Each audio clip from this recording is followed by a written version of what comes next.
Are going to discuss about multiple fission. आज हम लोग किसके ऊपर बात करने के लिए जा रहे हैं? Multiple fission. In previous class we have discuss in the about the binary fission. किसके बारे में बात किए थे हम लोग? बाइनरी फिजन के बारे में डिस्कशन किए थे। आज हम लोग डिस्कशन कर रहे हैं किसके ऊपर? हम लोग आज बात कर रहे हैं multiple fission. Multiple fission is a mode of asexual reproduction. ये भी क्या है? Mode asexual reproduction. In previous class I have given you information that fission is divided into how many parts? दो पार्ट्स में फिजन बना था।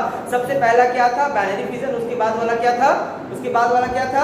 Multiple fission था। तो बाइनरी फिजन हम लोगों ने अमीबा के केस में पढ़ा, पारामीशियम के केस में पढ़ा, लेस्मिनिया डोनोवानी के केस में पढ़ा, which is responsible to cause a kala azar black fever के लिए जो रिस्पांसिबल था। Today we are discussing regarding multiple fission. आज हम लोग बात करेंगे मल्टीपल फिजन के regarding. And multiple fission is a such type of mode of reproduction which takes place in one organism which is called plasmodium. ये किस में takes place करेगा? In the case of plasmodium. किस में करेगा? Plasmodium के case में करेगा। तो first of all I would like to tell you the definition of the multiple fission. In the case of multiple fission the parent organism splits or divide. क्या होगा? parent organism split करेगा और divide करेगा। यानी कि multiple fission में क्या होगा? जो parent body है, जो parent organism है, वो क्या करेगा? split करेगा या अपने body के part में क्या करेगा? divide करेगा। किस लिए? to form many new organism. अपने जैसे बहुत सारे नए organism को form करने के लिए split करेगा या divide करेगा। इसको क्या बोलते हैं हम लोग? एट द सेम टाइम, कब? उसी समय, एट द सेम टाइम बहुत सारे ऑर्गेनिज्म में डिवाइड करेगा। इन ये क्या होगा? This is called the multiple fission. मैं फिर से बता दूं what is multiple fission. In multiple fission the parent organism splits और डिवाइड। पैरेंट ऑर्गेनिज्म क्या होगा? स्प्लिट करेगा या डिवाइड करेगा to form many new organism. किस चीज के लिए? बहुत सारे नए ऑर्गेनिज्म अपने जैसे बनाने के लिए। एट द सेम टाइम, उसी समय पर। An example is the Plasmodium. और ये किसमें होगा? प्लाज्मोडियम के केस में सीबीएसई सिलेबस क्लास 10 के अकॉर्डिंग हम लोगों को पढ़ना है। Plasmodium, what is Plasmodium? Plasmodium in class 9 we have studied regarding the Plasmodium. Plasmodium is a pathogen which is responsible to cause one disease inside the human body which is known as what? जिसको किस नाम से जानते हैं हम लोग? Malaria. ठीक है, क्या बोलते हैं? मलेरिया। So Plasmodium क्या है? मलेरियल पैरासाइट है। Plasmodium क्या है? मलेरियल पैरासाइट है। I think that you all studied regarding the malaria के बारे में आप लोगों ने सुना होगा। ये जो मलेरिया बीमारी ये क्या होता है? I think आप लोगों को पता होगा there is one mosquito environment which is called female anopheles mosquito. क्या नाम है उसका? Female anopheles mosquito. Female anopheles mosquito is a such type of mosquito which is responsible to cause a malaria, जो कि मलेरिया के लिए responsible है। अब मेरा छोटा सा सवाल है कि मलेरिया के लिए कैसे रिस्पांसिबल है? कैसे प्लाज्मोडियम हमारे बॉडी में ला करके ये डाल देता?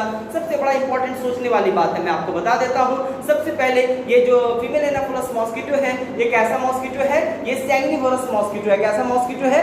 सैंग्निवरस समझते हैं आप लोग? Blood sucking organism is called the sanguivorous organism. यानी कि जो कि ब्लड को सक करता है, ब्लड को ही लेता है एज ए फूड। हम लोगों के बॉडी में जो ब्लड प्रेजेंट है वो एज ए फूड वो उसको लेता और सर्वाइव करता।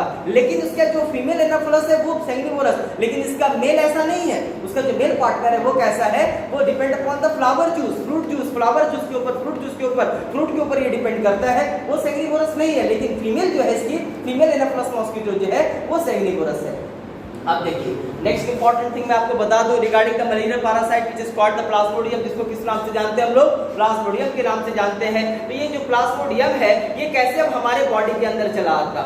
हम लोग हमेशा बोलते हैं कि फीमेल एनाफिलस मॉस्किटो जो है ये बाइट करता तो हम लोगों को बीमारी हो जाता जिसका नाम मलेरिया। ये कैसे, ऐसा कौन सा मैकेनिज्म है उसके बाइट करने में? कौन सी खास बात है जिसकी वजह से ऐसा होता? तो मैं आपको बता देता हूँ। सपोज यहाँ पे हमारे बॉडी के ऊपर आता है एक मॉस्किटो आकर के क्या होता है? बैठता है ना, एक मॉस्किटो आकर के बैठता जो कि मादा मच्छर था, जिसको इंग्लिश में हम लोग क्या बोलते हैं? Female anopheles mosquito. Biological science के अंदर उसका नाम है, और हिंदी मादा मच्छर के नाम से हम लोग इसको जानते हैं। तो वो आकर के बैठा, बैठने के बाद क्या हुआ? उसको भूख लगा तो इसलिए वो आया, है ना, अपने फूड के तलाश में आया, और उसका फूड हमारे ब्लड के अंदर प्रेजेंट था। कहाँ था? हमारे ब्लड के अंदर प्रेजेंट था। हमारे बॉडी के अंदर ब्लड जो था उसका फूड था। आया, बैठा, और ब्लड लेने के बाद क्या किया? सबसे पहले क्या करेगा? अपने निडिल को हमारे स्किन के अंदर डालेगा। जो निडिल उसके पास है उसको डालेगा, पिन जैसा चुभेगा। उसके बाद फिर क्या करेगा? उसके बाद क्या करेगा? उसके बाद एक एंटीकॉगुलेंट मटेरियल को डालेगा। किस चीज को डालेगा? सबसे पहले वो क्या डालेगा इसमें? एंटीकॉगुलेंट मटेरियल से हेपेरिन, जिसको क्या बोलते हैं हम लोग? हेपेरिन। पहले मैं आपको ये बता दूं कि हम लोगों का जो ब्लड है, ब्लड के पास एक कंपोनेंट होता है जिसका नाम क्या है? इसका नाम क्या है? Blood platelets, name is blood platelets. तो ब्लड प्लेटलेट्स का काम है ब्लड को जैसे बॉडी से आउट हो रहा क्लॉट कर देना। तो कैसे कोई ब्लड को पी के जा सकता है, कैसे कोई ब्लड को लेकर के चला जाएगा, नहीं पॉसिबल था। इसके लिए वो मादा मच्छर क्या करती है, ये जो फीमेल एनाफिलस मॉस्किटो वो क्या करता है, वो सबसे पहले क्या करेगा, अपने उसका जो माउथ है, माउथ में जो सिलेवरी ग्लैंड है, सिलेवरी ग्लैंड में जो सलाइवा है, उस सलाइवा को क्या करेगा, डालेगा। सलाइवा में हेपेरिन होता, जैसे हेपेरिन वो डालेगा यहाँ पर ब्लड को सक करने के लिए, हेपेरिन जिसमें डालेगा, हेपेरिन जैसे डालेगा यहाँ पर का ब्लड का क्लॉटिंग मैकेनिज्म फ्यू सेंटीमीटर का फ्यू सेकंड्स के लिए लॉस करेगा। उसके बाद क्या होगा, वो ब्लड को पी करके निकल जाएगा। अब हमारा सवाल ये है, फिर प्लाज्मोडियम कैसे आ गया हमारे बॉडी के अंदर, क्या वो जान करके प्लाज्मोड हमारे बॉडी में डाला, नहीं। याद रखिएगा, जिस एंटीकॉगुलेंट मटेरियल को हेपेरिन को डाला, हेपेरिन कहाँ प्रेजेंट था, हेपेरिन था सिलेवरी ग्लैंड में। और याद रखिएगा प्लाज्मोडियम जो है, प्लाज्मोडियम जो है उसके सिलेवरी ग्लैंड में सर्वाइव करता, उसके माउथ वाले पार्ट में सर्वाइव करता फीमेल एनाफिलस मॉस्किटो की। तो फीमेल एनाफिलस मॉस्किटो जो है, यानी कि प्लाज्मोडियम जो हमारा मलेरियल पैरासाइट जो प्लाज्मोडियम है, जो मलेरिया को काउज करने के लिए हमारे बॉडी में रिस्पांसिबल है, ये कहां सर्वाइव कर रहा था, तो फीमेल एनाफिलस मॉस्किटो के माउथ में सिलेवरी ग्लैंड के पास। अब सिलेवरी ग्लैंड से क्या निकला, एक एंटीकॉगुलेंट मटेरियल निकला, जो उसका सलाइवा तो उसमें हेपेरिन था, और हेपेरिन जैसे गया, जाने के बाद क्या हुआ, उसके साथ साथ सलाइवा भी हमारे बॉडी के अंदर चला गया, है ना। क्या हुआ, इसका सलाइवा, सलाइवा के साथ सलाइवा हमारे बॉडी में आया, लेकिन सलाइवा में क्या चला आया, सलाइवा में क्या चला आया, प्लाज्मोडियम चला आया, प्लाज्मोडियम भी चला आया। और ये प्लाज्मोडियम जैसे हमारे ब्लड में गया, जैसे हमारे ब्लड में पहुंचा, पहुंचने के बाद ये क्या करेगा, जैसे ब्लड में ये पहुंचा, पहुंचने के बाद क्या होगा, ये ब्लड में मूव करना शुरू करेगा, और सबसे पहले सुटेबल ऑर्गन को ढूंढेगा जहां पर जाकर के सर्वाइव कर सकता है। ये जो फिगर आपके सामने प्रेजेंट है, ये एक ऑर्गन के अंदर ऐसा फिगर तो होगा, ये सारा एसेक्सुअल रिप्रोडक्शन एक ऑर्गन में होगा, and the name of such organ is called the liver. याद रखिएगा, क्या नाम है उसका, लीवर। याद रखिएगा, ये प्लाज्मोडियम जो है asexual mode of reproduction multiple fission को कहां शो करेगा, in the case of liver के केस में करेगा। I think that you all understand regarding the liver. Liver is exocrine gland which is responsible for the secretion of enzyme in our body, और सबसे fast जो regenerative organ हमारे body के अंदर है इज कॉल्ड द लीवर। अगर liver कहीं damage करता है, बहुत तेजी से अपने आप को रिजेनरेट करने का काम करता, ये एक ऑर्गन हमारे बॉडी के अंदर ऐसा प्रेजेंट है।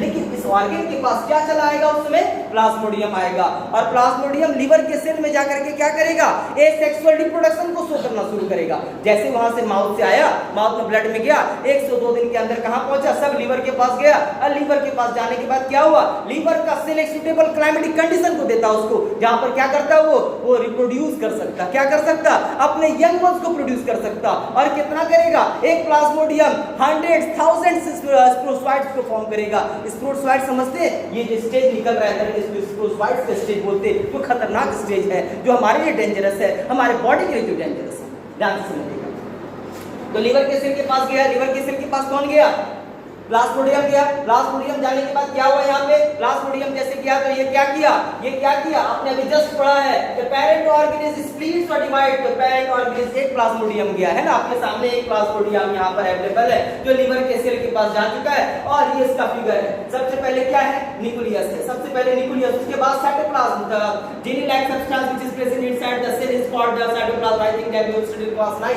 उसके बाद क्या है, ये सेल है, और सेल के ऊपर क्या है, एक प्रोटेक्टिंग वॉल प्रेजेंट है, सिस्ट प्रेजेंट है। सिस्ट क्या होता है, protecting wall is called the cyst. Protecting wall को क्या बोलते हैं हम लोग, सिस्ट के नाम से जानते हैं। आप याद रखिएगा वैसा क्या बोलते हैं हम लोग, प्रोटेक्टिंग वॉल क्या हो गया, यानी कि सिस्ट हो गया, एक प्रोटेक्टिव लेयर उसके ऊपर चढ़ा हुआ है, किसके ऊपर, प्लाज्मोडियम के ऊपर, तो एक सुरक्षा कवच की तरह प्रेजेंट है। अब जैसा कि आप ऑलरेडी पढ़ रहे हैं, मल्टीपल फिजन में आप लोग पढ़ रहे हैं, पेरेंट ऑर्गन स्प्लिट करेगा, डिवाइड करेगा to form many new organism.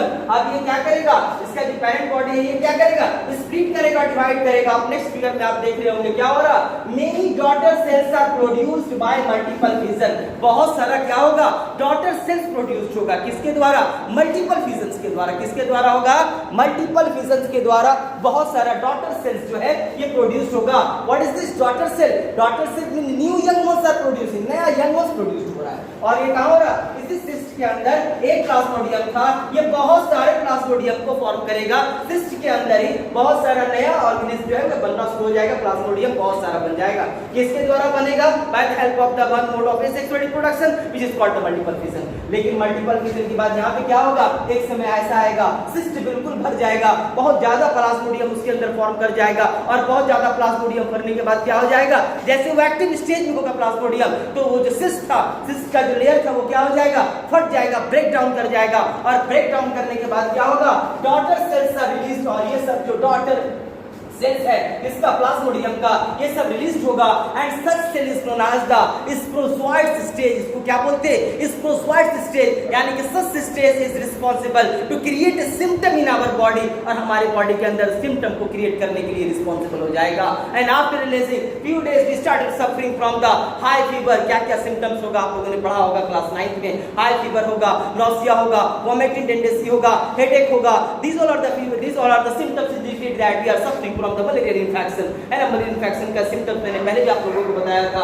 और ये सब सिम्टम्स होना शुरू हो जाएगा हमारे बॉडी के अंदर। लेकिन एक छोटा सा सवाल है, ये लीवर का क्या होगा? लीवर का क्या होगा? यहाँ पर के बहुत सारा प्रोड्यूस कर रहा है, अपने यंग को प्रोड्यूस कर रहा, याद रखिएगा। If anyone started suffering from the malarial infection, तो लीवर उसका डैमेज करेगा। अगर ये सेक्सुअल रिप्रोडक्शन हो रहा है तो थोड़ा सा सिलेबस से आगे की बात करते हैं। यहाँ पर आपके सिलेबस में जो दिया गया है, ये बेसिक सिलेबस क्लास 10th में प्लाज्मोडियम में सिर्फ ये सेक्सुअल रिप्रोडक्शन पढ़ाने के लिए दिया गया, पर क्योंकि बात चलिए थोड़ा सा हम आगे आपको बता देते हैं। याद रखिएगा, प्लाज्मोडियम जो है ये सेक्सुअल रिप्रोडक्शन को भी शो करता है, ये सेक्सुअल रिप्रोडक्शन को भी प्लाज्मोडियम शो करता है, लेकिन लीवर के सेल में नहीं। जब ये यहाँ से निकलेगा फिर तो कहाँ चला जाएगा? फिर इसका यंग कोश कहाँ जाएगा? आरबीसी के पास जाएगा। कुछ जैसे कि आया था, जैसे ब्लड में आया, ब्लड में आने के बाद तो लीवर के सेल के पास गया, लेकिन कुछ कहाँ गया? आरबीसी के पास भी गया, रेड ब्लड सेल में गया, और रेड ब्लड सेल में जाने के बाद क्या होगा? उसमें क्या होगा? उसके अंदर चला जाएगा, और जाने के बाद क्या करेगा? रेड ब्लड सेल के अंदर सेक्सुअल रिप्रोडक्शन को शो करेगा और उस सेल को डैमेज कर देगा, जिसकी वजह से हमारा हीमोग्लोबिन जो ब्लड का परसेंटेज है, when we started suffering from the malarial infection, जैसे मलेरिया जो बीमारी हम लोगों को होगा, हमारा आरबीसी का लेवल डाउन कर जाएगा, क्योंकि आरबीसी की डेथ हो जाएगी। समझ आ रहा बात ना? हीमोग्लोबिन लॉस कर जाएगा, इलेक्ट्रोसाइट्स हमारे बॉडी के अंदर घट जाएगा। तो this is called the multiple fission. In the case of asexual reproduction के केस में मैंने जो डिस्कशन किया, फिजन में से मल्टीपल फिजन ये था, और इसमें से हमको किसमें पढ़ना था? किसमें पढ़ना था? प्लाज्मोडियम में। Plasmodium is responsible to cause malaria, malaria के लिए रिस्पांसिबल है। मलेरिया इज अ डिजीज जो बहुत खतरनाक है। इसमें से इसका सबसे जो खतरनाक स्टेज, सबसे खतरनाक स्पीसीज है प्लाज्मोडियम का, इज कॉल्ड प्लाज्मोडियम फैल्सिफेरम। उसको क्या बोलते हैं हम लोग? प्लाज्मोडियम फैल्सिफेरम के नाम से जानते हैं। और प्लाज्मोडियम का एक फैल्सिफेरम जो स्पीसीज है, ये हमारे इंडिया में प्रेजेंट है। टोटल इसका 4 स्पीसीज होता है, याद रखिएगा, प्लाज्मोडियम का, जिसमें से इंडिया में सिर्फ 3 पाया जाता, एक साउथ अफ्रीका में पाया जाता, जो हमारे इंडिया में जिसका स्पीसीज नहीं प्रेजेंट होता। और इंडिया में जितना स्पीसीज, उसमें से सबसे खतरनाक स्पीसीज है जिसका नाम प्लाज्मोडियम फैल्सिफेरम है, which is responsible to cause brain malaria. किसके लिए? ब्रेन मलेरिया के लिए रिस्पांसिबल है। और ऐसा लगता है कि सर हम अपना पीटे जब ऐसा इंफेक्शन हो जाता, काफी तेज दर्द हमारे सर में होता है। तो ये था क्या? ये सेक्सुअल रिप्रोडक्शन में से, यानी कि मल्टीपल फिजन हम लोगों ने देखा, और सारा चीज मैंने क्लियर आपको बता दिया। याद रखिएगा, ये डेंजरस स्टेज है, इसका नाम स्प्रोजोइड्स है। इसमें क्या हो रहा है? सिस ब्रेक कर गया और टोटल सेल सारा रिलीज हो गया, और हमारे ब्लड बॉडी के अंदर अलग अलग प्लेस पे जाके सब क्या किया? सिम्टम्स को शो करना शुरू कर दिया। सो दिस इज जो मैंने क्लियर कर दिया। नेक्स्ट क्लास में आगे हम लोग बढ़ेंगे, रिगार्डिंग फिर पढ़ेंगे। क्लियर है?